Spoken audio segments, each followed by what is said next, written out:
एक बार फिर से रज़ाग्राफी की हमारी तमाम रिपोर्ट्स सही साबित हुई। हालांकि मैं पहली बार खुद चाहता था कि ये रिपोर्ट हमारी गलत साबित हो, लेकिन कल रात 12:30 से अब तक मैं लगातार आपको अपने इंस्टाग्राम और लगातार यूट्यूब पर अपडेट दे रहा था कि हिजबुल्लाह के लीडर हसन नसरुल्लाह का बचना नामुमकिन सा हो गया है। मैं आपको परसेंटेज के हिसाब से ये बता रहा था कि 70% ये चांस है कि वो मारे जा चुके हैं, फिर 90% मैंने बताया, और उसके बाद एक तरफ एक ग्रुप था जो लगातार इस बात की उम्मीद कर रहा था कि ऐसा ना हो। उस ग्रुप में भले ही मैं भी हूँ, लेकिन खबर होती है। एक बार फिर से हमारी सारी जानकारियाँ आपको मालूम है कि सटीक निकली है। मेरे दोस्तों, अब नसरुल्लाह की मौत की खबर हिजबुल्लाह ने ऑफिशियली कर दी है। ये देख लीजिए, पोस्टर जारी कर दिया है, नोटिफिकेशन जारी कर दिया है, हिजबुल्लाह ने मान लिया है।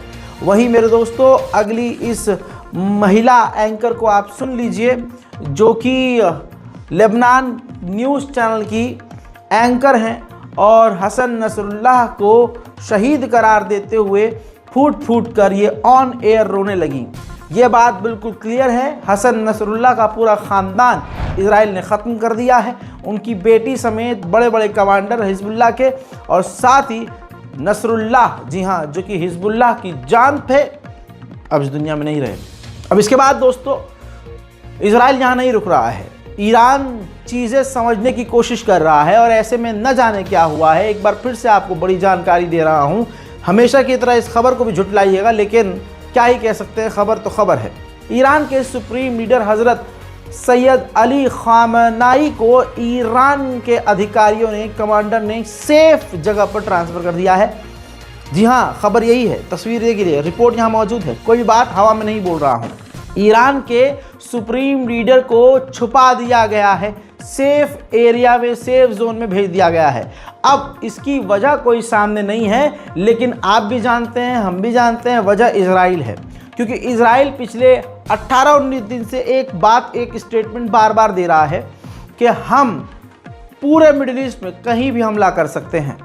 हजरात, ईरान को हिजबुल्लाह के लीडर नसरुल्लाह की मौत के बाद ये डर सताने लगा कि ऐसा ना हो, क्योंकि ईरान के अंदर अक्सर इजराइल घुस ही जाता है और ईरान के एयर स्पेस को तो क्रॉस करना दूर की बात, इजराइल ईरान के अंदर ही अपने लोगों से ईरानी लोगों को मरवा देता है।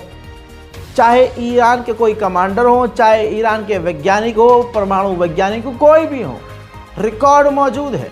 अब आपको मालूम है, हसन नसरुल्लाह की मौत पूरे उनके समर्थकों को, फिलिस्तीन को, गज़ा को एक बड़ा झटका है।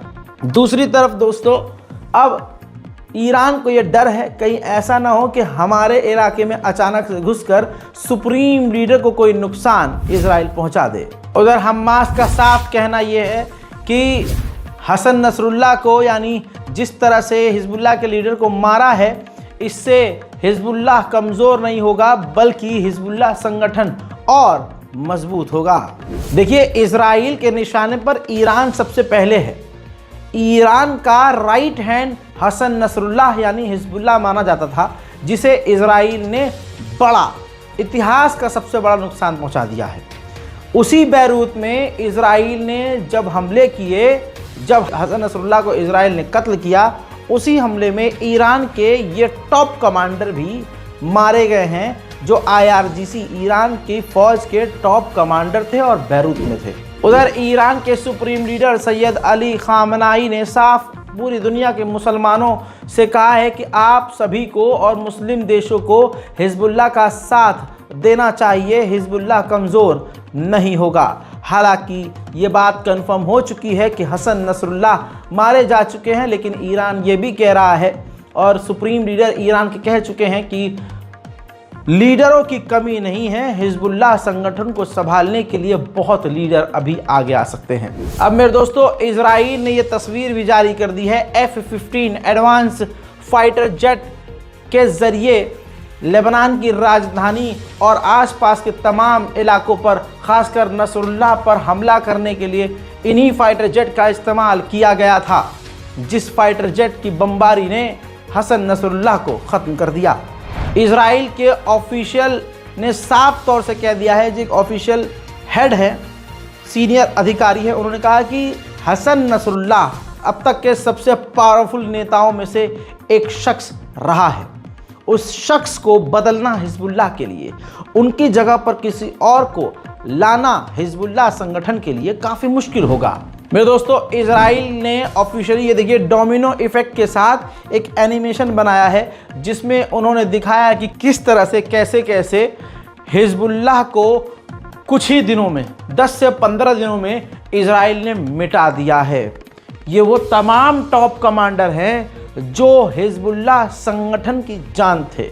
अब आप कुछ भी कहते रहिए, हिजबुल्लाह लगभग पूरी तरह से बिखर चुका है। इजराइल ने लेबनान में जो हमले किए, इसमें आम लोग तो मारे ही गए हैं, लेकिन 11 मेडिकल पर्सन जो मेडिकल सेवाओं के लिए काम कर रहे थे वो भी मारे गए हैं। मेरे दोस्तों, इजराइल ने लेबनान के एयरपोर्ट के कम्युनिकेशन डिवाइस और सिस्टम को हैक किया और उसी पर धमकी दी लेबनान के एयरपोर्ट के टावर को, और उनसे कहा कि एक यात्री विमान, तस्वीर देखिए, एक यात्री विमान ईरान से उड़कर लेबनान आ रहा है, आप उसे सीधा सीधा कहिए कि वापस मुड़ जाए और लेबनान लैंड ना करे। जिस धमकी के बाद ईरान के उस पैसेंजर विमान ने यू टर्न मारा और वापस तेहरान लौट गया। मेरे दोस्तों, हिजबुल्लाह के अगले लीडर कौन होंगे, हसन नसरुल्लाह की जगह कौन लेगा, तस्वीरों में देख लीजिए, पहचान लीजिए इन शख्सियत को। नाम है इनका हाशिम साफी अल-दीन। इजराइल ने इनको भी कत्ल करने की कोशिश की, लेकिन ये बच गए। हसन नसरुल्लाह को कत्ल करने के लिए इजराइल ने ऑपरेशन क्रिएट किया और उस ऑपरेशन का नाम रखा द न्यू ऑर्डर। वहीं मेरे दोस्तों, बाइडेन सरकार ने यानी अमेरिका ने अपनी सेना से कहा है कि तमाम पूरे के पूरे मिडिल ईस्ट में आप रेड अलर्ट पे रहिए। बिना ईरान का नाम लिए एक बार फिर से ईरान को आईडीएफ के कमांडर ने धमकी दी है। ईरान को धमकी देते हुए बिना नाम लिए इजराइल के कमांडर ने बिल्कुल क्लियर कह दिया कि हमारी कैपेबिलिटी बहुत ज़्यादा है, हमारी कैपेबिलिटी कम नहीं हुई है, हमारे लिए जो भी मिडिल ईस्ट में ख़तरा होगा हम वहाँ पहुँच उसको ख़त्म कर देंगे। एक बयान में जब हसन नसरुल्लाह जिंदा थे तो उन्होंने अपने बयान में कहा था कि इजराइल एक मकड़ी का जाल है। अब उनको कत्ल करने के बाद नेतन्याहू ने ताना मारते हुए कहा है कि आज ये सब लोग जान ले कि इजराइल मकड़ी का जाल नहीं है और हम काफ़ी मजबूत हैं।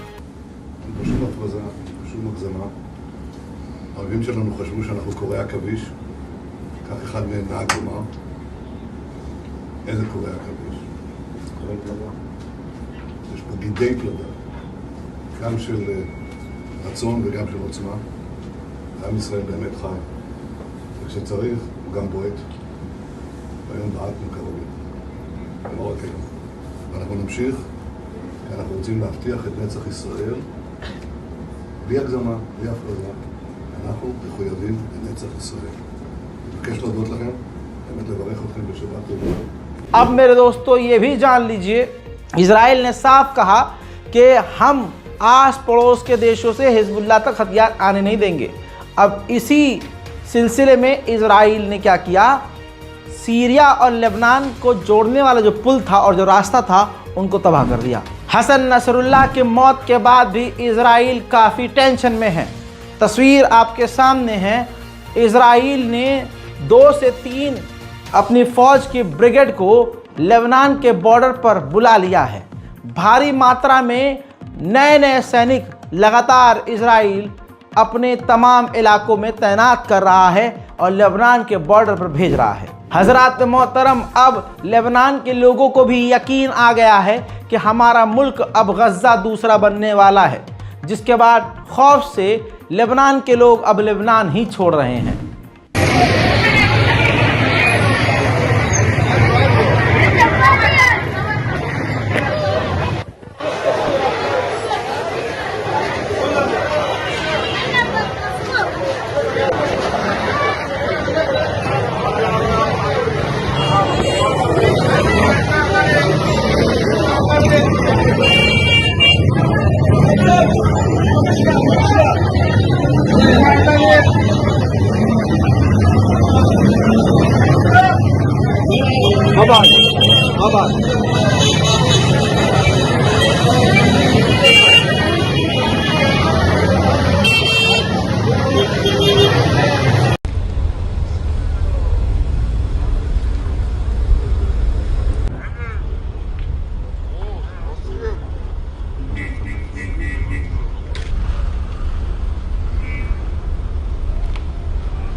मेरे दोस्तों, आपसे गुजारिश है हमारे इस चैनल रज़ाग्राफी अनस्क्रिप्टेड को सब्सक्राइब जरूर करें। अगर आपने हमारा चैनल सब्सक्राइब किया होता तो सही समय पर आपको पुख्ता और सटीक जानकारी मिलती सबसे पहले।